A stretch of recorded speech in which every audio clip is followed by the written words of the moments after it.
दोस्तों, आखिर में यूं लगेगा जिससे मुस्लिम दुनिया एक बार फिर खतरनाक सियासी ताकत पर गालिब आ जाएगी।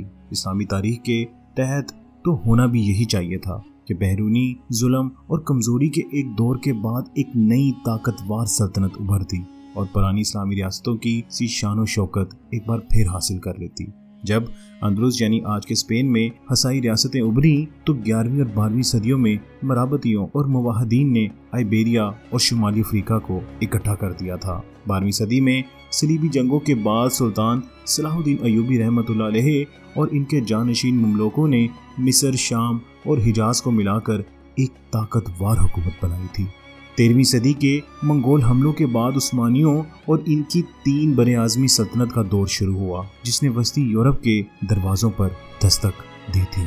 अब 20वीं सदी में लगता था कि यूरोपीय साम्राज्यत का अरूज बिलाखिर खत्म हो जाएगा और दुनिया पर हावी एक नई मुस्लिम सल्तनत की राह हमवार हो जाएगी।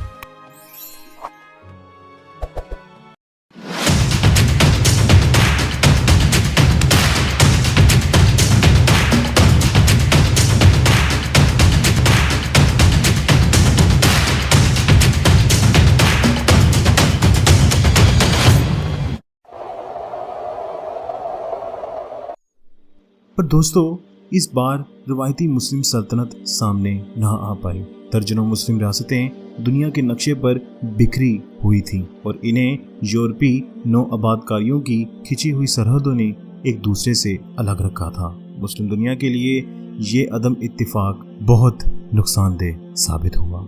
दोस्तों, मशरिक़ वस्ता में मिस्र, जॉर्डन, शाम और लिबनान मिलकर इजराइल के खिलाफ कोई मुसर इकदाम ना उठा सके। नतीजा ये निकला कि यूरोप के जुल्मों सितम से भागकर यहाँ आबाद होने वालों ने फौजी एतबार से इनको शिकस्त दी और 1967 और 1973 की जंगों में खुद को मजीद मजबूत कर लिया। दूसरी तरफ 1971 में मशरिकी पाकिस्तान टूटा और अलग होकर बांग्लादेश बन गया। इस तरह वो कौम खुद बट गई जिसमें हिंदुस्तान की ताकत को ख़त्म करने की सलाहियत मौजूद थी। दोस्तों, मगरबी अफ्रीका में भी बहुत सी कटी फटी रियासतें इकोनॉमिकल एतबार से कमज़ोर थीं और आज़ादी के अरसे बाद तक फ्रांस पर इन्हिसार करती रहीं। दोस्तों, आज़ादी के बाद इसी अदम इत्तिफाक की वजह से मुस्लिम दुनिया की सियासी कुव्वत में कोई ज़्यादा तब्दीली नहीं आई। ये छोटी छोटी रियासतें अंदलुस के ताइफा दौर की याद दिलाती थी और अब्बासी सल्तनत का मरकज़ टूट जाने की वजह से एक ताकतवर मुस्लिम दुनिया में नहीं पल पाई थी। दोस्तों, इस नाकामी की एक बड़ी वजह मुस्लिम सियासत में आने वाली एक फैसला कुन तब्दीली थी। पूरी इस्लामी तारीख में नई बनने वाली रियासतों ने अपने हुकूमत करने के हक की बुनियाद इस्लाम पर रखी थी। कुछ सल्तनतों के अमल बेशक इस्लाम के खिलाफ थे, लेकिन वो फिर भी लोगों को इकट्ठा करने और रखने वाली अहम कुव्वत के तौर पर इस्लाम को पेश नज़र रखती थी। लेकिन 20वीं सदी की 9 आज़ाद मुस्लिम रियासतों ने शानदार इस्लामी माजी को मुड़कर नहीं देखा और ना ही इसकी रिवाइवल पर काम किया। इसकी बजाय इनका अंदाज़े फ़िक्र तकरीबन हमेशा कौमियत परस्ती और लादीनियत यानी सेकुलरिज्म पर मबनी रहा। मुस्लिम तारीख के पहले 1200 साल के दौरान ये दोनों तसव्वुरात मुस्लिम दुनिया के लिए अजनबी रहे, लेकिन यूरोपीय साम्राज्यत ने ये तसव्वुरात मुस्लिम माशरे के बड़े तबके के ज़हनों में उतार दिए। इसी बड़े तबके ने आज़ादी के बाद बनने वाली हुकूमतों को चलाया। दोस्तों, इसीलिए रोशन ख्याली और इससे पैदा होने वाली मजहब से दूरी का यूरोपीय फार्मूला तकरीबन हर मुस्लिम मुल्क में किसी न किसी सतह पर इख्तियार किया गया। इसकी एक बहुत बड़ी मिसाल तुर्की है, जिसने सरकारी सतह पर शरीयत को ख़त्म किया, खिलाफत ख़त्म कर दी और ख़ुद को लादीनी रियासत करार दे दिया, यानी एक सेकुलर स्टेट। और जैसा कि हमने पिछली एपिसोड्स में सुना कि अरब दुनिया ने मिस्र की ज़ेरे क़यादत ताकतवर कौमी रियासतों की तश्कील के लिए सोशलिज्म और कौमियत परस्ती जैसे रास्ते अपनाए। ईरान सदियों से एक शिया रियासत चली आ रही थी। इसने भी 1979 तक लादीनी निज़ाम यानी सेकुलरिज्म सिस्टम को हुकूमत और मगरिब का दोस्त होने का किरदार अपनाए रखा।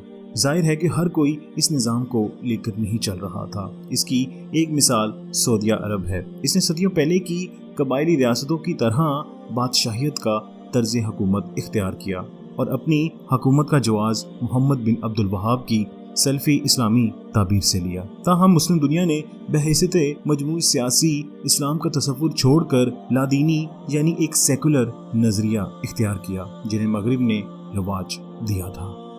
दोस्तों, अभी यहाँ पर लोगों की दो राय है। एक तरफ लोगों का मानना है कि अगर इस्लाम ने दोबारा वही अरूज हासिल करना है तो उन्हें इस्लाम के मुताबिक चलना पड़ेगा, लेकिन दूसरे सिर पे वो लोग हैं जिनकी राय में वो दिन गुजर चुके हैं जब इस्लाम सियासी जिंदगी में कोई अहम किरदार अदा कर सकता था। वो हुकूमत, माशरे और सियासत में रवायात को छोड़ने और नए ख्यालात अपनाने की हमायत करते हैं, वही नए ख्यालात जिनकी इब्तिदा यूरोप में हुई। आज माशरे में इस्लाम के किरदार पर मुस्लिम दुनिया में बड़ी तकसीम मौजूद है।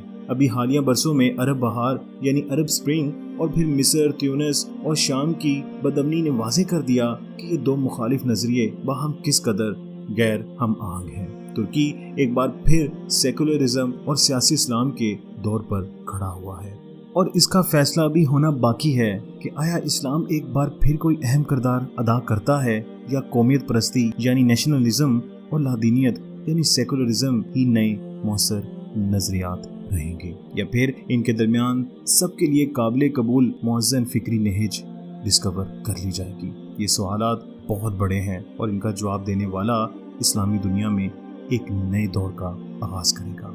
यह ऐसे दौर का आगाज़ होगा जो पहले 1400 साल की इस्लामी तारीख से मुख्तलिफ नहीं होगा।